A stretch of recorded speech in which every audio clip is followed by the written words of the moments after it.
Boa tarde, pessoal do nono ano. Vamos começar hoje mais uma aula de ciências. Lembrem-se, nessa pandemia, fique em casa, só sai quando necessário, se sair usando máscaras, tá bom, pessoal? Eu vou começar a aula de hoje com a correção da atividade que passei na outra aula. Então, acompanhe com bastante atenção e responsabilidade para corrigir a atividade de vocês, tá bom? A primeira questão dizia assim: em quantas regiões o átomo se divide? Qual o nome dessas regiões? Ele se divide em duas. O nome são núcleo e eletrosfera. Indique a carga elétrica das partes constituintes do átomo. Prótons, carga positiva. Elétrons, carga negativa. E nêutrons, carga neutra. Quantas e quais são as camadas eletrônicas? São 7. São elas K, L, M, N, O, P e Q. Complete com as quantidades de elétrons de cada camada. Camada K, 2 elétrons, L, 8, M, 18, N, 32, O, 32, P, 18 e Q, 18. Lembrando que esses são os números máximos de elétrons que cada uma dessas camadas pode suportar. Sobre o vídeo dos modelos atômicos, faça um pequeno relatório sobre o que é exibido no vídeo. Então, essa questão era como se fosse pessoal. Você ia fazer um pequeno relatório falando sobre o que é relacionado, é abordado no vídeo e mandar para mim dar uma olhada, tá bom, pessoal? Então, feita a correção, concluímos aquele assunto e vamos dar início a um novo assunto. Nós vamos falar sobre os elementos químicos, tá certo? Os elementos químicos, um elemento químico, primeiramente o que é um elemento químico? Um elemento químico são átomos com o mesmo número de Z, ou seja, com o mesmo número de prótons. Então, átomos que têm o mesmo número de prótons fazem parte do mesmo elemento químico. Um exemplo para vocês: os átomos de hidrogênio, eles têm número de prótons 1. Então, significa que todos os átomos que eu tiver com o número de prótons 1 são átomos do elemento químico hidrogênio. Por exemplo, o alumínio, ele tem um número atômico, um número de prótons de 13. Então, todos os átomos com número atômico de 13, ou seja, com o mesmo número de Z, de 13, pertencem ao elemento químico alumínio, tá certo? De acordo com a IUPAC, que é uma organização que é responsável para regulamentar as normas da química, o elemento químico ele deve ser representado da seguinte maneira: você tem aqui o X, que vai ser o quê? O símbolo do elemento químico. Aí você tem aqui acima, à direita ou à esquerda, né? Isso, o número de massa, que a gente representa pela letra A. Aqui abaixo, nós temos o número atômico, que é representado pela letra Z. Esse número atômico é o número de prótons. Lembrando que o número de massa, ele vai ser o resultado, ou seja, esse A, que é o número de massa, ele vai ser o resultado da soma dos prótons, que é representado por Z, mais os nêutrons, que é representado por N, tá certo? A massa, como eu disse para vocês, a massa ela vai ser representada justamente pelo núcleo. Como eu disse para vocês, no núcleo do átomo é onde nós temos maior número de massa. Tá? Toda a massa do átomo está contida no núcleo. Por isso que a massa é a soma dos prótons mais nêutrons, que esses dois, prótons e nêutrons, como a gente viu na outra aula, estão no núcleo do átomo, tá certo? E em relação ao símbolo do elemento químico, ele vai ser representado com uma letra ou duas letras. Quando for uma única letra para representar o símbolo, essa letra deve ser maiúscula, como é o caso do hidrogênio, que é representado pela letra H maiúsculo. E quando for duas letras, a primeira letra deve ser maiúscula e a segunda letra deve ser minúscula, que é o caso do alumínio, que é AL, certo? O A maiúsculo e o L minúsculo, certo? Então, a simbologia do elemento químico, de acordo com a IUPAC, que é a organização que regulamenta essas regras, deve ser assim: símbolo do elemento químico. Por exemplo, para o hidrogênio, para o alumínio, ficaria assim, ó. Aqui eu tenho o alumínio e aqui em cima eu vou ter 13. Deixa eu colocar aqui o ferro. O ferro, ele é Fe. O F maiúsculo e o E minúsculo. Aí eu vou ter aqui desse lado 56, que é o número de massa, e vou ter aqui embaixo 26, que é o número de prótons, de acordo com a simbologia aqui. Então, o Fe é o símbolo do elemento químico, que no caso do ferro leva duas letras, uma maiúscula e uma minúscula, e 56, que é o número de massa, né, que fica em cima, e 26, o número de prótons, que fica embaixo, tá certo?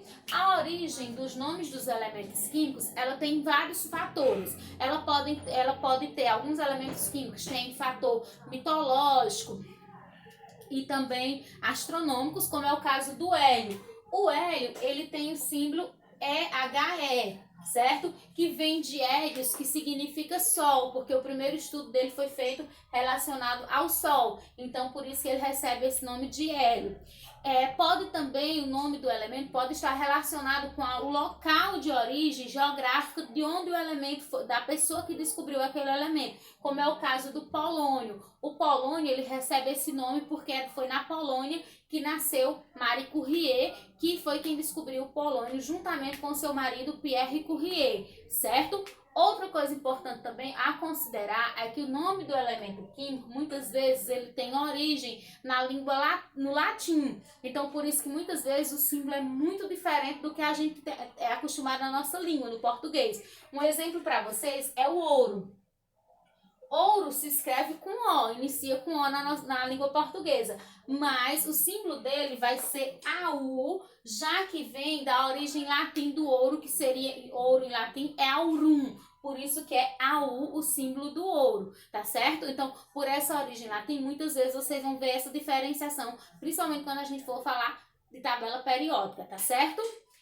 O nome, ele pode mudar de um lugar para outro, por exemplo, nos Estados Unidos, oxigênio é oxigênio. Já em alemão, ele vai ser Sauerstoff, certo? Mas o símbolo nunca vai mudar. O símbolo do oxigênio vai ser sempre o O, que é o símbolo do oxigênio, tá certo?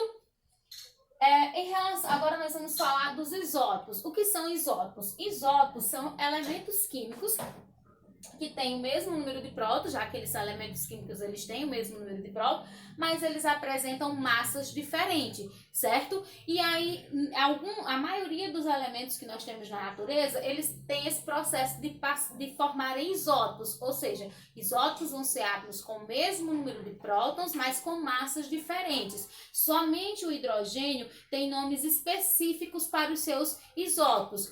O que tem massa 1 é chamado de hidrogênio. O que tem massa 2 é o deutério e o que tem massa 3 é o trítio. Então, somente o hidrogênio tem nomes específicos para os seus isótopos. Os outros elementos não têm nomes específicos, certo? Então, isótopo é átomos com o mesmo número de prótons, mas com massa diferente. Agora, nós vamos falar dos íons, cátions e ânions. O átomo, quando ele está no seu estado fundamental, quando eu uso a palavra átomo, significa que esse elemento químico, o átomo, ele vai ter um número de prótons igual ao número de elétrons. Então, se ele tem, por exemplo, o átomo de ferro tem 26 prótons, então ele também vai ter 26 elétrons, já que eu estou falando do átomo, que está no estado fundamental, o número de prótons igual ao número de elétrons. Mas muitas vezes o elemento químico na natureza ele acaba por perder ou por ganhar elétrons, principalmente quando ele vai se ligar a outro elemento. Então, em certas situações ele vai ganhar ou perder elétrons. E aí, quando o átomo perde ou ganha elétrons, ele deixa de ser chamado de átomo e passa a ser chamado de íon. Então, o íon é um átomo que vai perder ou ganhar elétrons. Conforme ele perca ou ganhe elétrons, ele vai receber nomes específicos. Quando um átomo ele perde elétrons, não é isso? Perdão, aqui está errado, ele perde elétrons. Então, quando o átomo perde elétrons, ele vai ficar com a carga positiva maior. Então, quando ele está perdendo elétrons, ele está perdendo o que é negativo. E a carga positiva dele vai se tornar maior do que a negativa. E aí, nós vamos dizer que ele vai tornar-se um cátion. E ele vai ficar com a carga positiva. Então, o cátion é aquele átomo que vai perder elétrons e vai ficar com a carga positiva.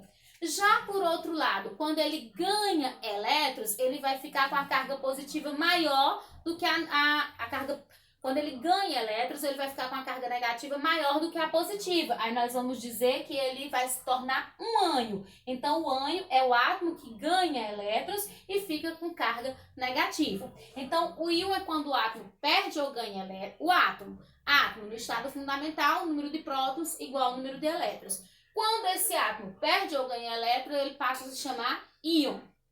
Quando ele perde elétrons, ele vai ficar com a carga positiva maior do que a negativa, e nós vamos chamar de cátion, que tem uma carga positiva. O ânion, quando ele vai ganhar elétrons, ele vai ficar com a carga negativa maior que a positiva, e nós vamos chamá-lo de ânion, e ele vai ter uma carga negativa, tá certo? Bom, pessoal, então por hoje era só isso. Assistam a videoaula com bastante atenção, deem uma lida no conteúdo que eu vou postar as fotos, vou postar também a atividade, copie as perguntas no caderno, resolva, manda a foto para mim. Estou disponível para tirar dúvidas de vocês de 3h15 até às 5 horas. A atividade receba até o final do dia e no máximo até na quarta-feira da próxima semana. Lembrem-se que as atividades de vocês são as presenças de vocês. Quem não faz atividade fica com falta. Tá bom, pessoal? Tchau e um abraço para todos.